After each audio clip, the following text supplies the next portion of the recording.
Olá, pessoal. Eu sou a professora Laís e nós vamos dar continuidade à disciplina de produção textual que vocês estavam estudando com a professora Marizélia até então. Hoje nós vamos retomar um pouco sobre os aspectos do poema para ampliar o nosso conhecimento sobre esse gênero textual, falando sobre aspectos mais práticos, aspectos estruturais de um poema.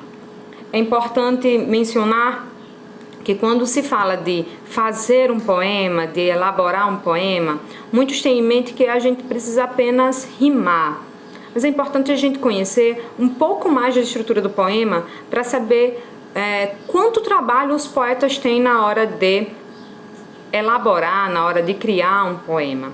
Porque a rima é apenas um dos aspectos do poema, a gente tem tantos outros que são vistos na hora de fazer esse gênero textual, esse tipo de texto. Nós vamos ainda retomar alguns aspectos de conceitos e funções, a leitura de poemas, para que a gente possa perceber de uma maneira um pouco mais prática. A professora Marizélia mencionou com vocês qual era a diferença entre poema e poesia. Vamos lembrar que o poema é a casca, é o que molda, é a estrutura, enquanto a poesia é o imaterial, é aquilo que a gente não vê, o sentimento expresso naquele texto, é a composição, o recheio do poema. Temos também que destacar a figura do eu lírico, que é aquela voz que se fala no poema, é aquela voz que está por trás do sentimento que está sendo expresso naquele poema. Nós precisamos retomar que o poema tem como finalidade expressar os sentimentos, emocionar, que esse tipo de texto vem normalmente em livros, jornais, revistas e em sites da internet sobre diversos assuntos e que ele tem uma estrutura fixa. Hoje nós vamos falar um pouco mais sobre a estrutura dos poemas. Os poemas, de maneira tradicional, a gente vai falar sobre aquele poema tradicional, ele vem agrupado através de versos e estrofes. Tenho certeza que você lembra sobre esse assunto, mas a gente vai falar mais uma vez. A linguagem utilizada nesse tipo textual é normalmente uma linguagem subjetiva, uma linguagem figurada, que tem a função de fazer o leitor se emocionar, de mostrar a sentimentalidade desse tipo textual. Pronto. Agora nós vamos dar mais uma atenção sobre a estrutura. O que diferencia o poema de outros tipos textuais é basicamente a sua estrutura. E aí a gente vai ver que, diferentemente de um texto em prosa, um poema, ele vem estruturado em estrofes e versos. Sei que você já sabe, mas vamos lá. O verso é cada linha do poema, é a unidade rítmica do poema, enquanto a estrofe é uma junção, é o conjunto de versos. Então vamos pensar, se eu tenho uma estrofe com apenas um verso, ele é chamado de monóstico. Se eu tenho uma estrofe com 2 versos, recebe o nome de dístico. Se eu tenho uma estrofe com 3 versos, se chama terceto. Já uma estrofe com 4 versos se chama quarteto ou quadra. E aí assim por diante, a gente tem a quintilha, sextilha, setilha, oitava, nona e décima. Vamos ver de uma maneira um pouco mais prática? Aqui eu trouxe para vocês o soneto de fidelidade. Vejamos. Quantas estrofes nós temos neste soneto? Nós temos uma estrofe, 2 estrofes, 3 estrofes, 4 estrofes, ok? Então, em cada um desses conjuntos de linhas, a gente chama de estrofe. Nós temos 4 estrofes. Cada estrofe dessa daí, ela é formada por versos, correto? Então, vamos contar? Na primeira estrofe, nós temos 1, 2, 3, 4 versos. Uma estrofe que contém 4 versos é chamada de quarteto. Isso mesmo. Já na segunda estrofe, nós temos mais 1, 2, 3, 4. Mais 4 versos. Outro quarteto. A primeira estrofe, nós temos um quarteto. Na segunda estrofe, nós temos outro quarteto. Na terceira estrofe, nós temos 1, 2, 3 versos. 3 linhas. Certo? Então, agora a gente não tem mais um quarteto. Nós temos um terceto. Na quarta estrofe, nós temos 1, 2, 3 linhas. Se nós temos 3 linhas nessa estrofe, equivale a 3 versos, portanto, outro terceto. Portanto, este soneto, assim como os demais sonetos, ele é formado por 2 quartetos e 2 tercetos. Compreendido?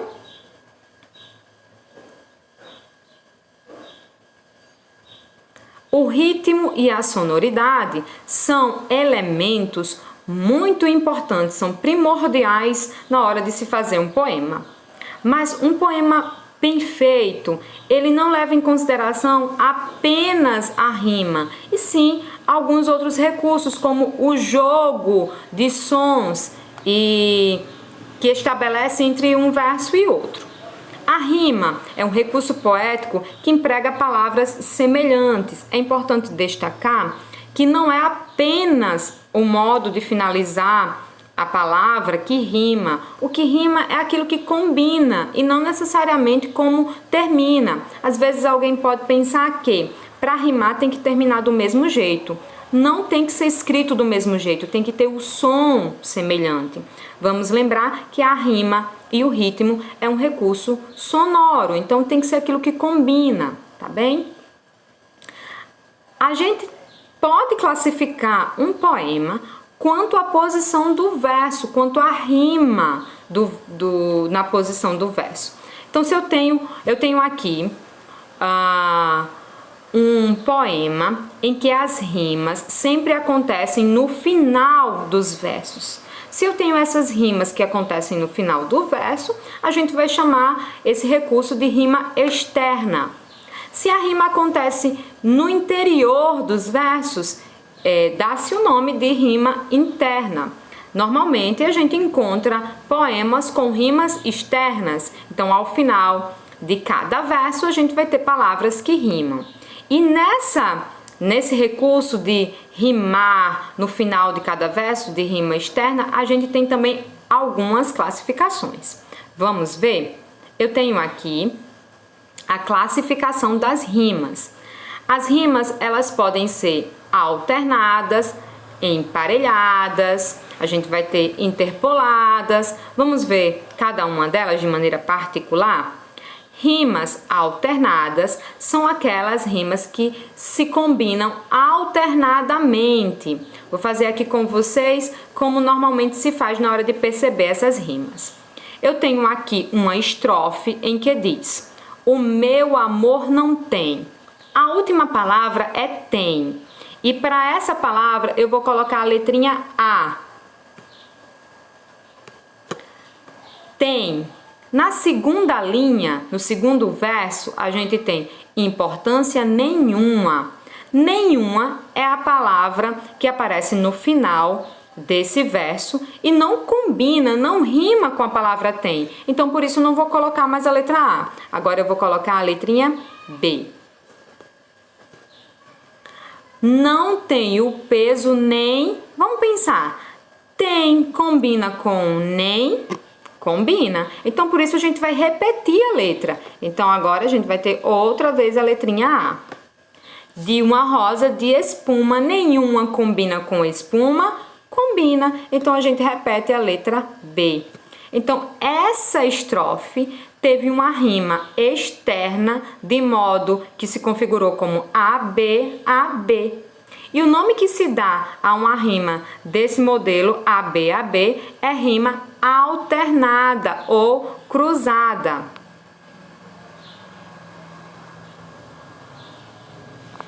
Já uma rima com o esquema AABB, se chama rima emparelhada. Vejamos, noturno combina com soturno, solidão com canção. Então, aí nós temos uma rima do tipo emparelhada. Temos ainda rimas chamadas interpoladas, que é uma combinação de ordem oposta. Vejamos, é do tipo A, B, B, A. Veja que cada letrinha, a letrinha A, ficou em polos diferentes, por isso interpolada. Atento, tanto, encanto, pensamento. Atento combina com pensamento, enquanto tanto combina com encanto. E por último, a gente tem rimas encadeadas. São quando as palavras que rimam se situam no final de um verso e no início ou no meio do outro. Querida, tecida, palpita, bendita. Veja que aí a gente tem as rimas no final de um verso e no interior do outro, no final de um verso e no interior do outro. A gente ainda conta com rimas mistas, são aquelas que apresentam outras combinações, diferentes daquelas que eu apresentei para vocês até agora. Passárgada, passárgada, feliz, aventura, inconsequente, Espanha, demente, contraparente e tive. Aqui a gente tem rimas mistas, não são fixas como aquelas que a gente percebeu até agora. E a gente também tem os versos brancos, que são o quê? São versos que não rimam com nenhum outro verso, né? Então a gente pode encontrar poemas que os versos eles não têm rimas e por isso eles são chamados de versos brancos. Além dessa classificação quanto às rimas, a gente também pode classificar os versos pelo número de sílabas, sílabas poéticas, isso mesmo. A contagem, a métrica, é a contagem do número de sílabas de um verso. E essa contagem recebe o nome de escansão. A leitura de um verso deve ser caracterizada pelo ritmo. E nesse ritmo a gente pode fazer a contagem. A contagem de sílabas poéticas se dá até a última sílaba tônica. Vamos lembrar o que é a sílaba tônica? É a sílaba mais forte, aquela que traz uma entonação mais forte. Nós também vamos perceber que na contagem de sílabas poéticas, todas as vezes que vier uma vogal de uma sílaba, a gente pode juntar com a vogal da sílaba posterior. A gente vai contar como um som só, tá bem? Tá aqui, elisão. Normalmente, quando uma palavra termina em vogal e a outra começa por vogal também, essas duas vogais se unem formando um som, um mesmo fonema, e por isso ele é contado como uma sílaba poética só. Vamos ver de maneira mais prática? Eu tenho aqui: eu possa me dizer do amor que tive, que não seja imortal, posto que é chama, mas que seja infinito enquanto dure. Vamos ver? Eu possa me dizer veja, do terminou na letrinha O A de amor junta para fazer uma sílaba só. Mor que tive. Eu vou desconsiderar na palavra tive o VE, porque o ti é a sílaba tônica. Então a gente vai contar agora quantas sílabas poéticas tem esse verso. Vejamos. 1, 2, 3, 4, 5, 6, 7, 8, 9, 10. 10 sílabas poéticas. Então, esse verso aqui, ele é um decassílabo, porque ele é formado por 10 sílabas poéticas. Vamos ver no segundo verso? Que não seja imortal, posto que é chá. Vamos contar? 1, 2, 3, 4, 5, 6, 7, 8, 9, 10. 10 sílabas poéticas também. No próximo verso, nós temos 1, 2, 3, 4, 5, 6, 7, 8, 9, 10. Mais 10 sílabas poéticas. Então, você pode perceber que este poeta aqui, na hora de fazer o poema, ele não levou em consideração apenas a rima. Ele também utilizou-se de sílabas poéticas iguais. Em cada verso desse poema, a gente tem decassílabos. São versos formados por 10 sílabas. Veja o quão rebuscado é a escrita de um poema.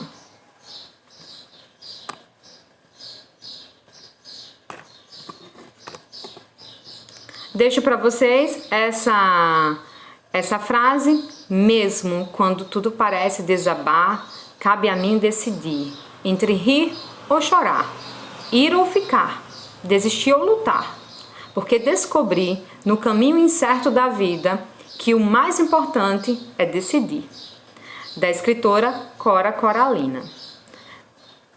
Temos também um outro poema, esse aqui se chama 666, de Mário Quintana, em que diz: a vida é uns deveres que nós trouxemos para fazer em casa.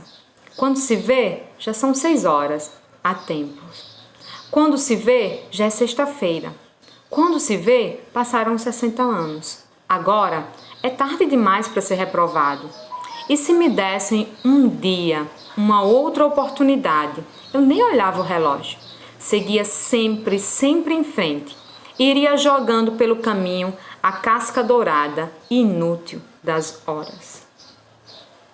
Pessoal, eu espero que vocês tenham compreendido o que a gente mencionou nessa aula.